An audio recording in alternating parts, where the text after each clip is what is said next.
Many times I think about stopping writing and making videos simply because they occupy time, bring no money, don't reach a large audience, and are therefore a waste of time. That could be better applied to, I don't know, painting. Although arguably painting is also a waste of time and I should focus on activities that make money.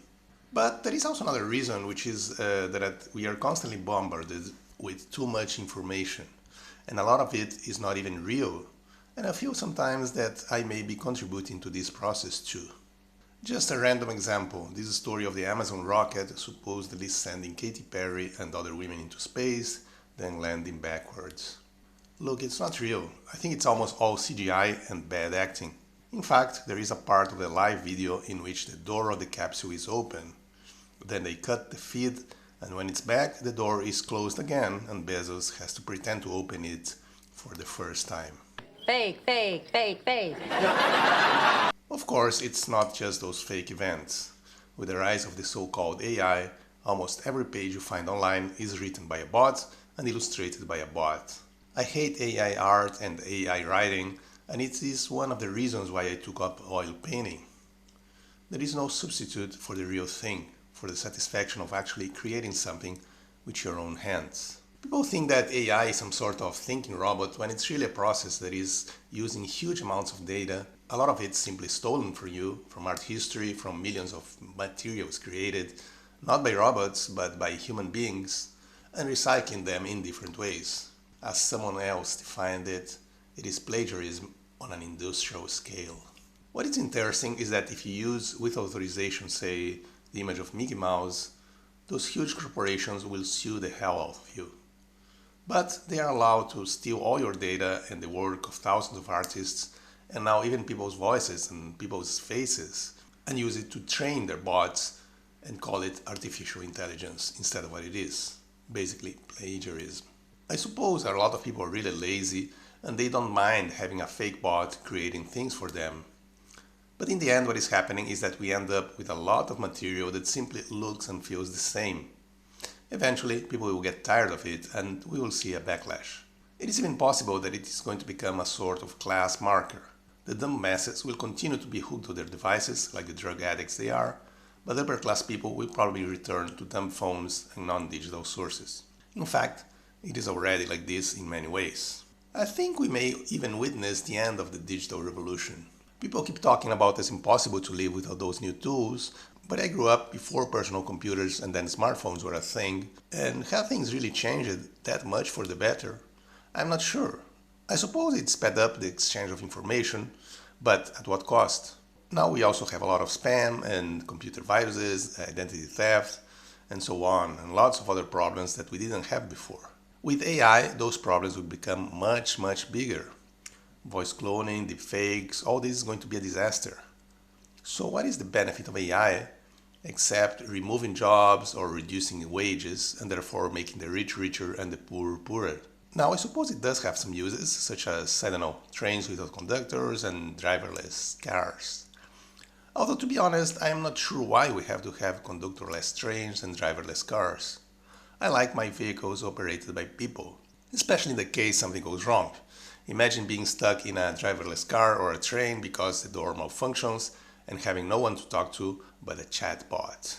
I think that with AI, a lot of problems will become intractable, and it will in fact accelerate the collapse of civilization. What to do? How do we survive the collapse of the modern world until something else comes along? How do we ride the tiger? Recently there was a national blackout in Spain.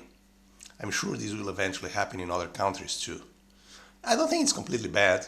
In fact, learning to live off the grid could be a good idea.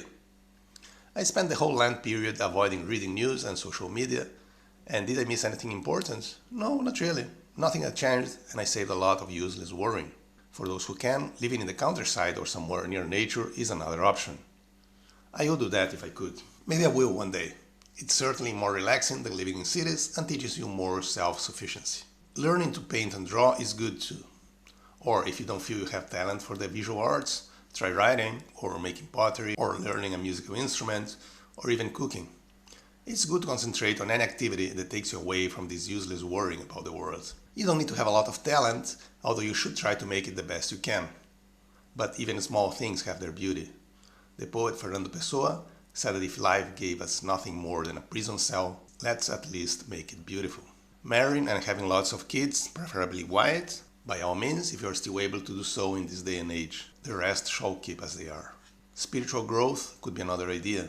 Praying, fasting, going to church, reading spiritual and religious texts, and so on. I think the West may eventually have a spiritual reawakening, simply because people are getting tired of all that constant hedonism and consumerism and materialism. Although which form this will take is anyone's guess. I'm Catholic because that is how I was raised, and recently developed a strange interest in the pre-1962 Latin Mass. But I think that the modern Catholic Church is hopelessly corrupt. So I don't have a lot of hope that a new Pope, whoever he may be, will change things much. I think Vatican II basically killed the Catholic Church. But I suppose that eventually things will go back to some form of order even there. Corruption has always existed in the Church, but it didn't stop its mission, as in the famous story by Boccaccio of the conversion of the Jew. As for other religions, well, I like the Russian Orthodox Church, at least as seen from a distance, because I don't know it so much, and I find interesting some aspects of Buddhism. But I know very little about other more Eastern religions. But if you prefer to worship trees, or rocks, or ancient Greek muses, or Japanese spirits, and that gives you peace, I suppose it's an option too. Although Jesus said that he was the way, the truth, and the life, so bear that in mind. As long as you don't worship Satan or make sacrifices to Moloch.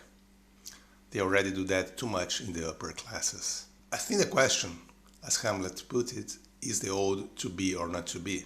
If this that we call real world and real life is the only thing that exists, or there are other realms, other realities, and a life after death. I think it was Pascal who said something interesting, that when we are dreaming, we believe that the dream is real, that it's really happening. So how can we know for sure that we are really awake when we are awake? But sometimes we have those dreams in which we realize that we are dreaming, and the same is true in real life. There are moments in which we have a sensation that we are just living inside a dream, and there's another reality beyond it. Doesn't it happen to you?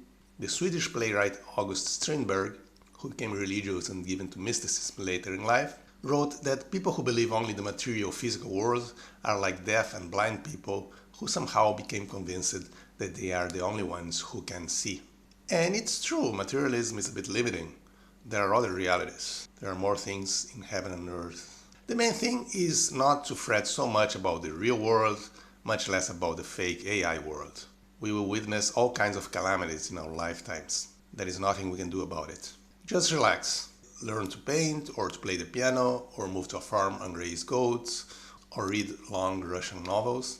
Dostoevsky is the best, but I think Tolstoy is good too. Or abandon all your possessions and become a monk or a hermit, or find something else to occupy your time that doesn't require constant fretting. It's what I'll do. Thanks, and take care.